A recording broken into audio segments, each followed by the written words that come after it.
Y como sabéis, porque lo acabo de decir y también porque predicó sobre esto el domingo pasado Benjamín, ahora estamos viendo lo que es la entrega de la ley. Y con Benjamín visteis los 4 primeros mandamientos y también cómo se dividen, cómo dividimos los 10 mandamientos. Los 4 primeros, que son los que habéis visto, son los que hacen referencia al trato de las personas con Dios, con nuestro Creador. Y los 6 siguientes son los que hacen relación al trato de las personas, de la humanidad, con nosotros mismos. Y estos son los que vamos a ver hoy. Ya visteis estos que hacen referencia al trato de las personas con Dios, y hoy vamos a ver los que hacen referencia al trato de las personas con las personas. Y vamos a ver primero estos 6 mandamientos que se encuentran en Éxodo, en el capítulo 20, y ahora vamos a empezar por el 5º mandamiento, que lo encontramos en el versículo 12. En Éxodo, capítulo 20, en el versículo 12, dice: honra a tu padre y a tu madre para que tus días se alarguen en la tierra que Jehová tu Dios te da. Este es el mandamiento puente entre los mandamientos que hablan sobre el trato con Dios y los mandamientos que hablan sobre el trato con las personas. Y vemos algunas cosas especiales en este mandamiento que no tienen el resto de mandamientos. En primer lugar, este mandamiento está en positivo. Esto quiere decir que nos dice que tenemos que hacer algo. Si nos fijamos, el resto de mandamientos están en negativo, lo que quiere decir que nos dice lo que no tenemos que hacer. No matarás, no hurtarás, no harás esto. Pero este está en positivo, está en imperativo. Debes hacer esto. Y otra característica de este mandamiento es que no hace referencia al trato de las personas con todas las personas. Cuando vemos el mandamiento de no matarás, de no robarás, esto se aplica a todas las personas. Pero este no. Cuando Dios empieza a dar los mandamientos que hacen referencia a nuestro trato con las personas, no empieza con todas. Empieza con unas personas muy importantes, que son nuestros padres. Este mandamiento no nos dice cómo tenemos que tratar a todos, sino cómo tenemos que tratar a nuestros padres. Y otra característica diferente también de este mandamiento es que es el único de los que vamos a ver que tiene una explicación. En el resto se nos dice lo que no debemos de hacer y no hay más explicación. Pero en este sí que hay una explicación y esta explicación está en forma de promesa. Nos dice el texto: para que tus días se alarguen en la tierra que Jehová tu Dios te da. Notemos que no dice que los días de aquellas personas que no honran a sus padres van a ser cortos, pueden ser cortos, pero no está diciendo que van a serlo, y tampoco nos dice cuánto tiempo se van a alargar. Pero lo que sí nos dice es que Dios valora y que Dios nos manda honrar a nuestros padres y que esto tiene recompensa. ¿Y qué significa esto de honrar a los padres? Pues mirad, en primer lugar significa obediencia. Y no una obediencia que termina a los 18 años cuando según la ley ya somos mayores de edad y tenemos capacidad para tomar nuestras propias decisiones. Dios no está hablando aquí en estos términos. No está hablando de una obediencia que termina a los 18 años, sino que debemos obedecerles siempre, sobre todo cuando estamos viviendo con ellos. Esto no quiere decir, por supuesto, que cuando formamos nuestro hogar no debamos tomar nuestras propias decisiones. Por supuesto que sí. Pero los padres son unas personas de referencia a las que siempre debemos de tener en cuenta. En segundo lugar, también hace referencia al respeto. Y fijémonos hasta qué punto. En Deuteronomio 27:16 dice: maldito el que desprecie a su padre o a su madre. Cuidado. No es cualquier cosa quebrantar este mandamiento. De hecho, en Levítico llega a decir, Levítico 29, todo aquel que maldiga a su padre o a su madre, ciertamente se le dará muerte. Imaginaros hasta qué punto es importante para Dios el respeto que debemos de tener a nuestros padres. ¿En qué sentido también debemos honrarles? Hemos visto obediencia, respeto. Pues mirad, Jesús hace referencia a una situación en la que nos lleva a pensar que honrarles es también cuidarles. En Juan, en el capítulo 8, vemos cómo Jesús tiene un diálogo que siempre es de confrontación con los fariseos, y Jesús les dice a los fariseos: mirad, vosotros estáis rompiendo, estáis desobedeciendo este quinto mandamiento. ¿Y por qué? Pues mirad, lo estáis desobedeciendo porque vosotros decís que el dinero que dediquemos al templo, que dediquemos a Dios, no es necesario que lo dediquemos a nuestros padres. Es decir, las familias tenían la obligación, el deber de cuidar de sus padres, porque llega una edad a la que no pueden trabajar.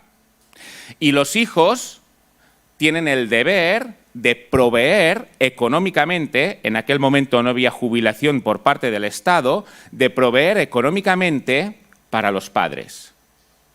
Y los fariseos decían: mira, si eso que tienes que dar a tus padres lo dedicas al templo, lo estás haciendo bien. Y Jesús les dice: sois unos hipócritas. Porque lo que la ley dice es que debéis de honrar a los padres. Por tanto, debéis dar el dinero a los padres, cuidando a los padres, antes que darlo al templo. Pero queda muy bien, ¿verdad?, darlo al templo. Queda muy bien delante de los demás priorizar las cosas de Dios. Pues mirad, priorizar las cosas de Dios significa honrar a los padres y cuidarlos. Incluso cuando las excusas parecen muy santas, como en el caso de los fariseos. Así que, cuidado, nuestros padres no son personas cualquiera. Son alguien a quien Dios dedica una especial atención. Y fijémonos en cómo debemos llamar a Dios y en cómo los israelitas llamaban a Dios. Abba, Padre. La relación de nosotros con Dios debe tener paralelismos de nuestra relación con nuestros padres.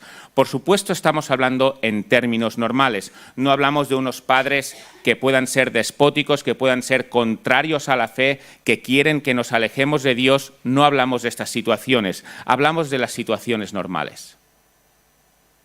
¿Cómo podemos decir: mira, yo tengo una relación perfecta con mi Padre Celestial, yo amo a mi Padre Celestial, le sigo, pero ignoro a mis padres terrenales? Esto es una incongruencia. Y Jesús a esto le llama hipocresía. a pesar de que lo podamos justificar con razones que aparentemente son santas. Si tenemos una buena relación con nuestro Padre Celestial, desearemos obedecer este mandamiento que nos lleva a honrar a nuestros padres terrenales. Sexto mandamiento, versículo 13, no matarás. Ahora empezamos con estos mandamientos que son en negativo, es decir, no hagas esto. Y este mandamiento lo que significa es no asesinarás, es decir, no irás a matar a alguien expresamente. Este mandamiento no está hablando de un homicidio involuntario, que Dios también lo regula. Es posible que a veces alguien mate a otra persona accidentalmente, sin querer. Por supuesto, eso no está bien, pero no es lo que está diciendo este mandamiento. Este mandamiento está diciendo, mira, no irás expresamente a matar a alguien. Y el mismo libro, la misma Biblia, o en Génesis, se nos dice, mira, el hombre, las personas, la humanidad, están hechas a imagen de Dios. Y debido a que tienen la imagen de Dios, no puedes atentar contra su vida. Estás atentando contra Dios. Por tanto, cuidado con atentar contra la vida de alguien, porque es una vida sagrada. Es una vida hecha a imagen de Dios. Y por supuesto, este mandamiento incluye diferentes formas de matar. Una, por ejemplo, puede ser el aborto. No estamos yendo con un cuchillo a por alguien, pero en muchas ocasiones se usan métodos parecidos. Este mandamiento lo incluye. También podemos incluir aquí dentro la eutanasia, en el sentido de ir a matar, ir a quitar la vida de alguien a pesar de que esa persona lo pida. También podemos incluir aquí el suicidio. Eso no es ir en contra de la vida de otra persona, pero es ir en contra de nuestra propia vida, y nuestra propia vida también está hecha a imagen de Dios. Por tanto, tampoco Dios lo aprueba. Séptimo mandamiento, versículo 14, no cometerás adulterio. Estrictamente hablando, se está refiriendo al hecho de que una persona casada no puede tener relaciones con otra persona, relaciones sexuales. Pero, por supuesto, sabemos, y lo vemos en otros textos, que no incluye únicamente a las personas casadas, sino también a las personas que no están casadas. El sexo que Dios aprueba es en el marco del matrimonio. Lo que se salga de ahí está incluido dentro de este mandamiento. Y fijaros que esto es tanto para hombres como para mujeres. Y vemos algo que ocurrió en el pueblo de Israel, que por desgracia suele ocurrir, y es el hecho de irse desviando de lo que Dios dice. Y vemos una situación en los evangelios en que hay una mujer que es sorprendida en acto de adulterio. ¿Lo recordáis? Y la traen a Jesús para que Jesús diga lo que se tiene que hacer con ella. Y algo que nos preguntamos es, bueno, si esta mujer fue sorprendida en acto de adulterio, ¿por qué no traen también al hombre? Porque tiene que haber dos para cometer el adulterio.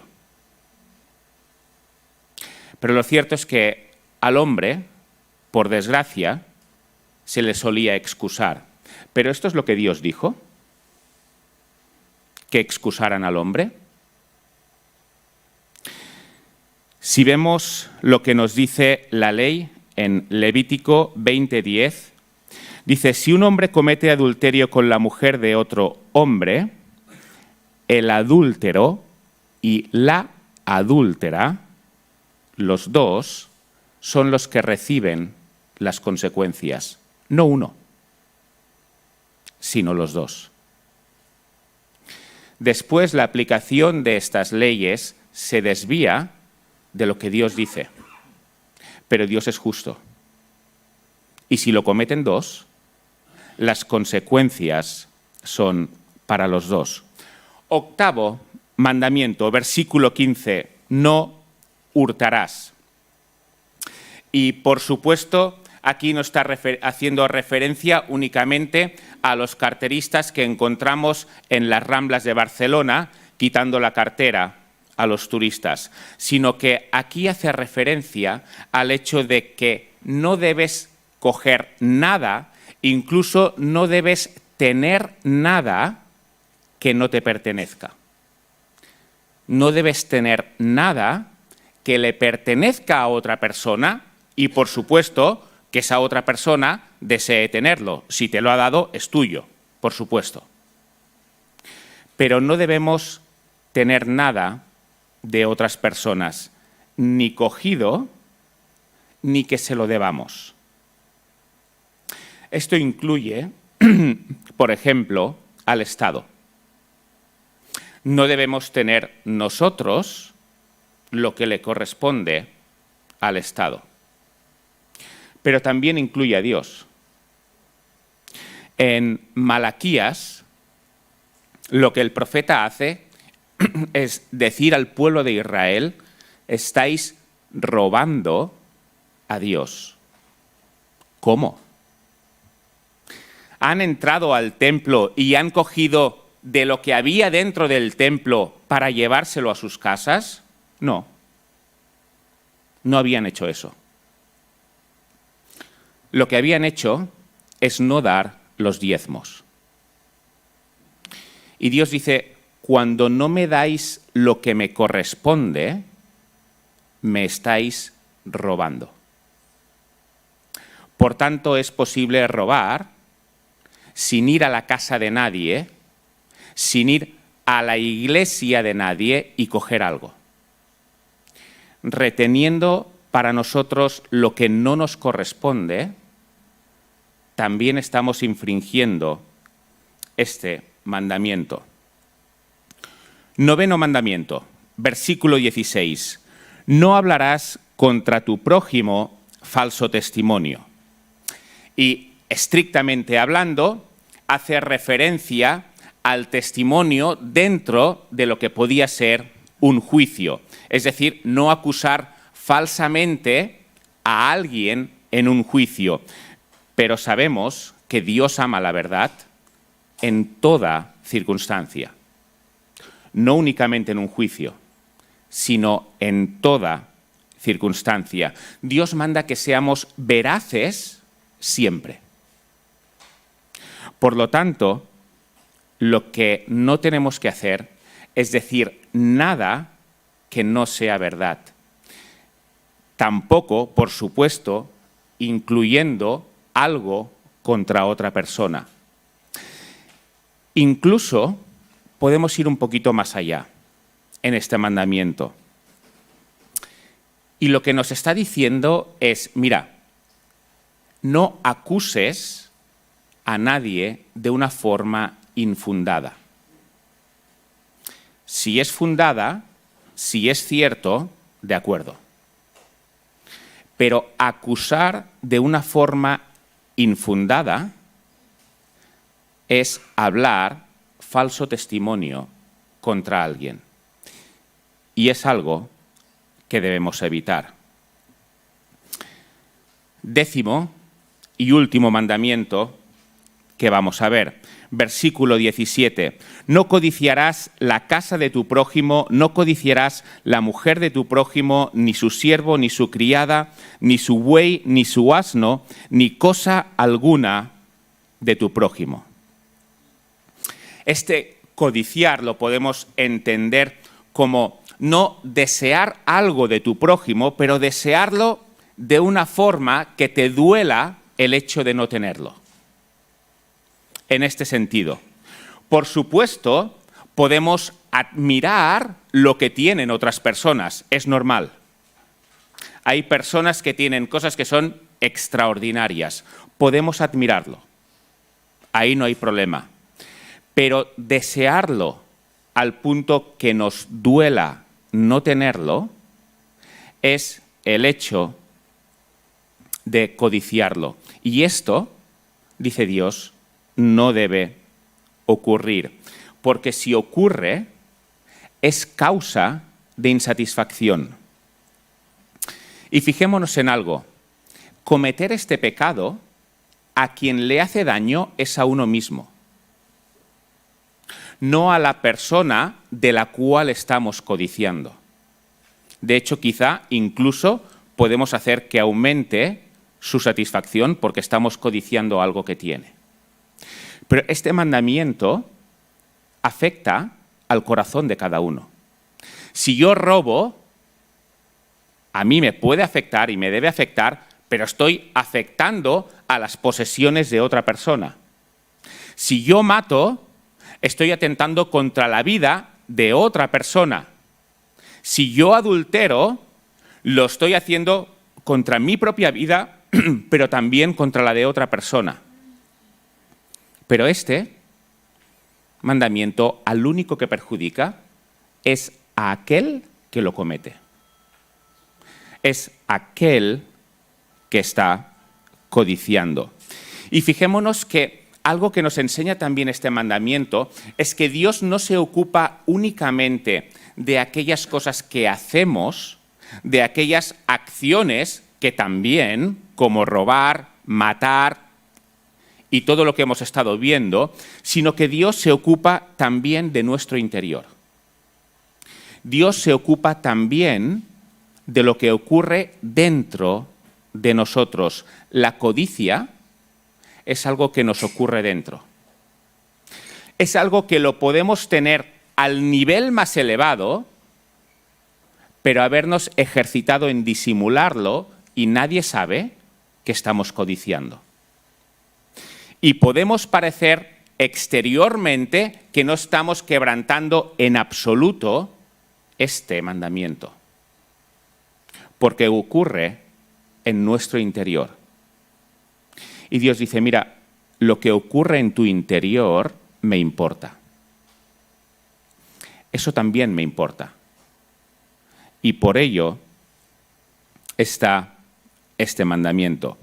Y fijaros que o Dios cambia nuestro corazón, o cumplir este mandamiento es imposible. Difícilmente podemos codiciar lo que tiene, por ejemplo, Elon Musk, ¿verdad? Es la persona más rica del mundo, o de los más ricos del mundo, pero lo vemos tan lejos de nosotros, lo vemos tan lejos de nuestras posibilidades, que sabemos que nunca vamos a llegar ahí. Por tanto, él vive su vida y nosotros ni siquiera nos podemos llegar a imaginar cómo vive. Pero mirad, la codicia es algo que ocurre mucho con nuestros semejantes, con aquel que tenemos al lado, con aquel que es igual a mí, con aquel al cual tengo a mi alcance. Si yo he ido al colegio con un amigo, yo sé cómo él es y sé que no es más inteligente que yo. Y crecemos juntos y nos vemos. Y él empieza a prosperar económicamente y tiene una casa muy chula, con piscina y con muchas comodidades, y yo me quedo en mi piso de una habitación. Es fácil que codicie lo del otro, porque eso está a mi alcance. Eso lo puedo tener.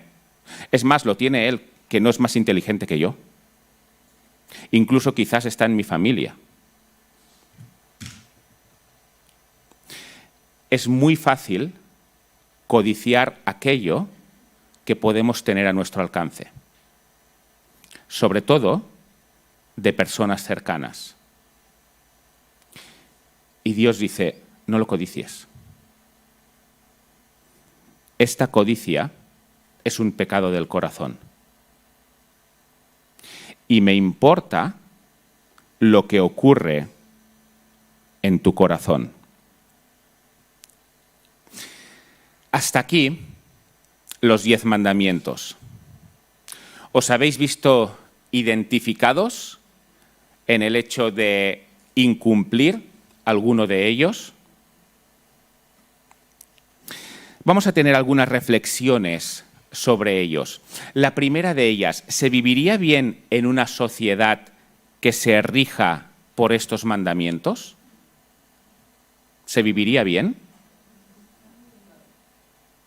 Mejor de lo que vivimos ahora, ¿verdad? Si viviéramos en una sociedad donde todos respetaran a los padres, por supuesto con errores, porque somos imperfectos, pero con el deseo de respetar a los padres, donde no se matara por nada a los demás, donde no hubiera infidelidades de pareja, donde no se roba a nadie, ni nadie nos roba, donde no se dicen mentiras, donde si alguien te dice algo puedes confiar en ello, donde ni siquiera existe la codicia. Qué sociedad, ¿verdad? Este es el ideal de Dios. Este es el carácter de Dios. Y es lo que los mandamientos nos están diciendo. Dios está diciendo, mirad, soy así. Estas cosas que practicáis no me gustan, pero fijaos que si las obedecéis, la sociedad en la que viviríais es mucho mejor que la sociedad en la que vivís. Mirad, ningún legislador en ningún país ha hecho una ley como esta. Por supuesto, algunas cosas sí. El hecho de que no es correcto matar es común a muchos países, por supuesto. Pero el hecho de honrar a los padres, que esté por ley, el hecho de no codiciar lo de los demás, que esté por ley, nadie ha legislado de esta manera, porque nadie tiene el carácter de Dios. Solo Él lo tiene. Lo que legislamos actualmente son leyes para procurar una buena convivencia. Y fijaros que nuestro Código Penal o nuestros códigos civiles ni siquiera dicen no matarás. Ni siquiera dicen no robarás. Lo que están diciendo es, si matas, la pena que te corresponde es esta. Si robas, la pena que te corresponde es esta otra, pero no dicen no matarás. Por supuesto, la intención es disuadir del hecho de matar. Está implícito. Pero Dios nos dice de forma clara lo que Él busca. Y en segundo lugar, ¿cuál es la base para cumplir estos 10 mandamientos? ¿Por qué es mejor cumplir estos 10 mandamientos que cualquier otro decálogo o que cualquier otra ley que podemos encontrar? ¿Por qué motivo? Fijaros cómo empieza este texto de los 10 mandamientos. Éxodo 20, versículo 2. Dice, yo soy Jehová tu Dios, que te saqué de la tierra de Egipto, de casa de servidumbre. Estos mandamientos hacen el paso de pasar a servir a los egipcios a pasar a servir a Dios. Pero no nos vamos a centrar en esto. Vamos a centrarnos en la primera parte. ¿Por qué tienen sentido estos mandamientos? Yo soy Jehová, tu Dios. Estos mandamientos tienen sentido porque Dios existe. Si Dios no existiera, estos mandamientos no tendrían sentido. ¿Por qué? Porque si Dios no existe, no hay ninguna base para una moral que sea para todos. No hay ninguna base para una moral que sea para todas las personas y para todos los lugares. Si tiene sentido unas leyes morales para todas las personas, es porque Dios existe. Si Dios no existiera, si no existiera un legislador que crea leyes morales, entonces estas leyes no tendrían un sentido más allá de la utilidad para vivir en comunidad. Pero ya está. No habría ninguna trascendencia en ellas. Pero ¿por qué tenemos derecho a la vida? Tenemos derecho a la vida no porque nos lo otorguen unos legisladores en un parlamento, sino porque somos creados a imagen de Dios. Y porque aquí pone, no matarás. Y gracias a Dios estamos en un país donde existe también el derecho a la vida. Pero mirad, si yo me voy a un país en el que no existe el derecho a la vida, sigo teniéndolo. Porque este derecho no me lo da ningún legislador. Este derecho me lo da Dios. Eso no quiere decir que se cumpla. Por desgracia, se incumple en muchas ocasiones, pero el derecho lo tenemos. Porque no proviene de la mente humana. Porque no proviene de alguien que se lo haya inventado en un momento concreto, sino que proviene de Dios.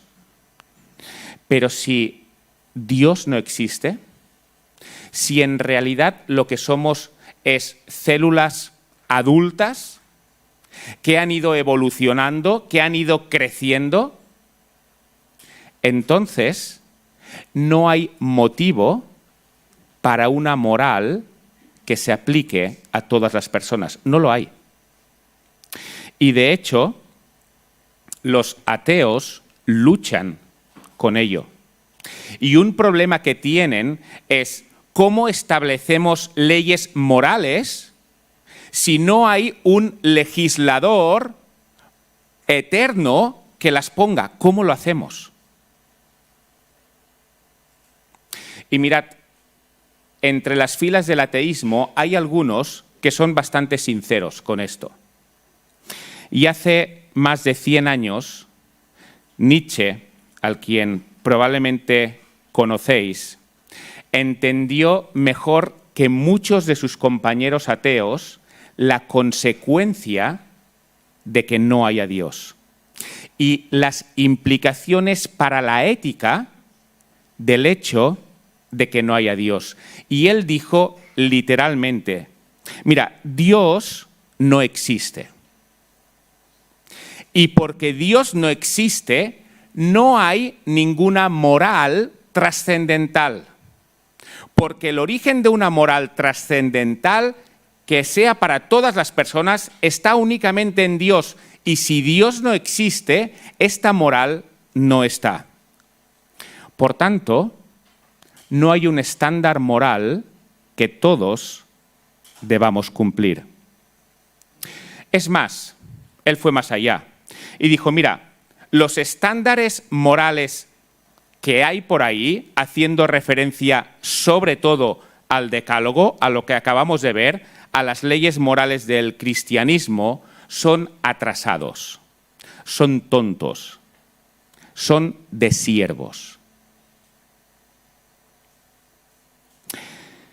Él llamó a este tipo de moral que se rige por los 10 mandamientos, moralidad de rebaño.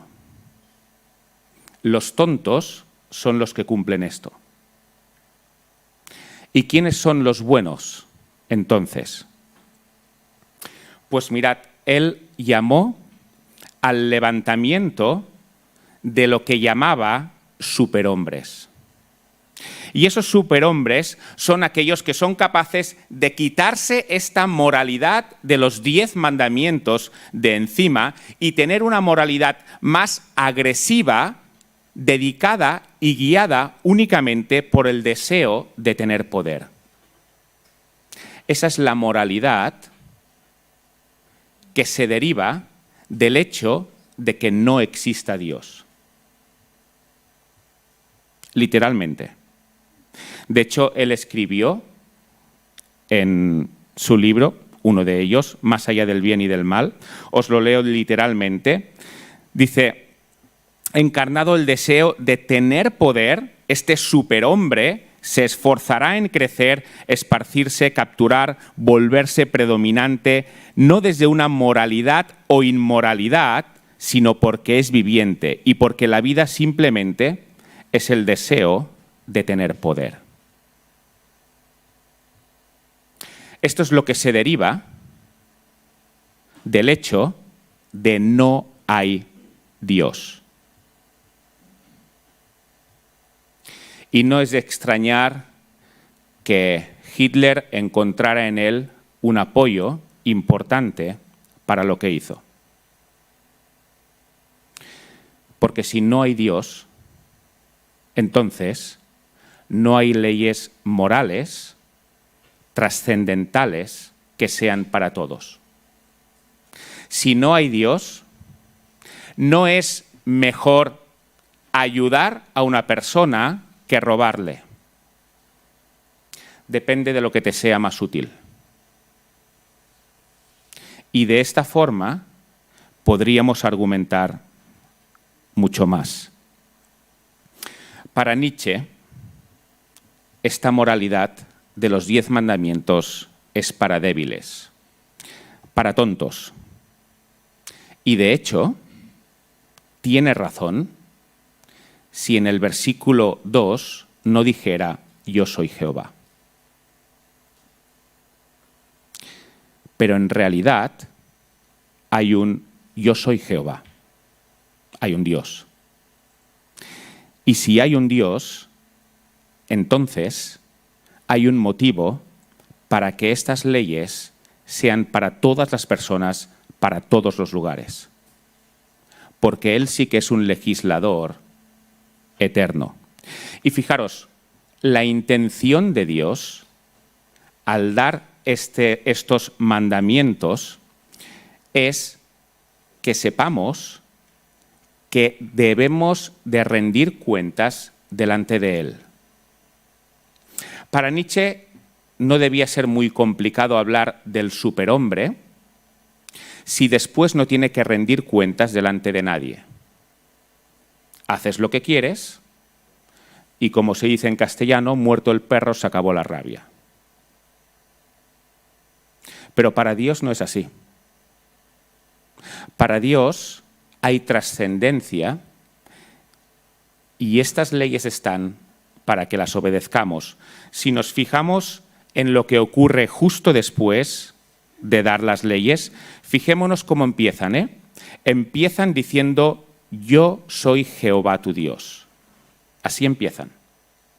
Miremos cómo terminan. Versículos del 18 al 20. Aquí dice, y todo el pueblo, Moisés estaba arriba, el pueblo estaba abajo, y todo el pueblo percibía los truenos y relámpagos, el sonido de la trompeta y el monte que humeaba, y cuando el pueblo vio aquello, temblaron y se mantuvieron a distancia. Entonces dijeron a Moisés, habla tú con nosotros y escucharemos, pero que no hable Dios con nosotros, no sea que muramos. Y respondió Moisés al pueblo, no temáis, porque Dios ha venido para poneros a prueba y para que su temor permanezca en vosotros, para que no pequéis. El pueblo estaba viendo lo que estaba ocurriendo cuando Moisés estaba recibiendo la ley ahí arriba y viendo las manifestaciones de Dios en truenos, relámpagos y demás fenómenos naturales, dijo, no queremos nosotros tener contacto directo con Dios. No queremos, nos da miedo. Moisés, tienes que ser tú nuestro intermediario. Y Moisés les dice, ¿sabéis por qué es esto? ¿Sabéis por qué Dios ha creado este miedo? Para que no pequéis. Para que estas leyes las tengáis en cuenta. Porque incumplirlas tiene castigo.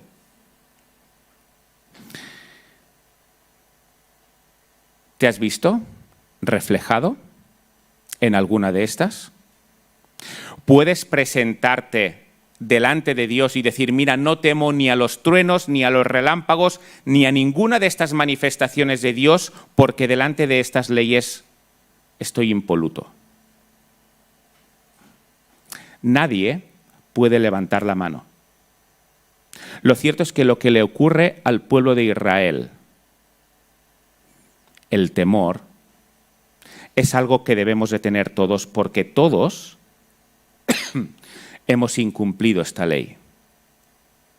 Pero ¿qué es lo que ha ocurrido en la eternidad y concretamente en el planeta Tierra? Pues mirad, hubo alguien que en obediencia al quinto mandamiento, ¿cuál es? Muy bien. Honrarás a tu padre y a tu madre. Y en obediencia al resto de mandamientos, obedeció a su padre. Y le obedeció al punto de llevarle a la muerte. Este es Jesús. Él honró a su padre eternamente y le obedeció, a pesar de lo que ello significaba. Pero ¿sabéis qué? Jesús no cumplió únicamente el quinto mandamiento. El sexto, el séptimo, el octavo, el noveno, el décimo. Y no era fácil tampoco para él. Él pertenecía a la clase media de Palestina. Tenía un oficio, era carpintero. Podía tener una vivienda. Compañeros suyos la tendrían, pero él no tenía dónde recostar su cabeza, literalmente. Pero no codició la vivienda de nadie.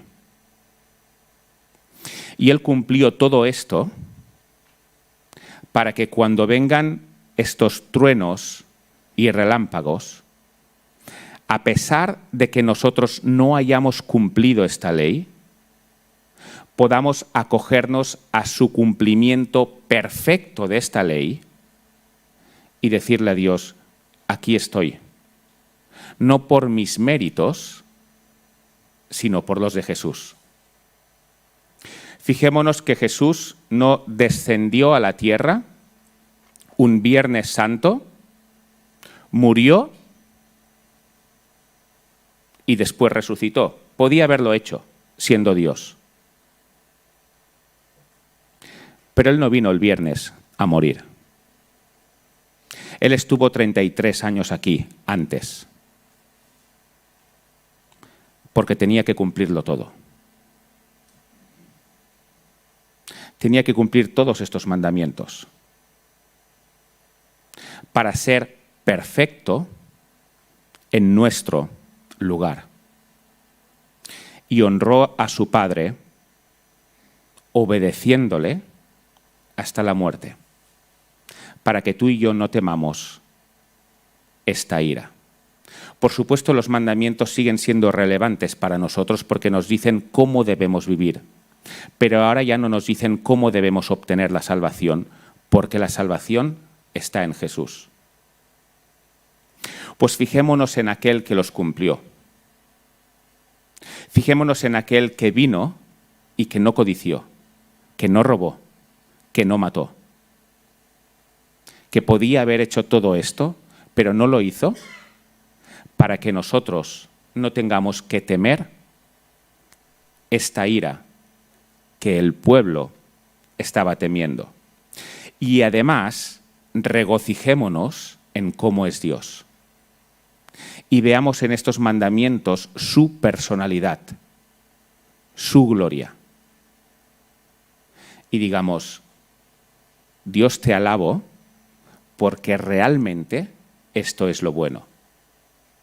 Pues que el Señor nos bendiga.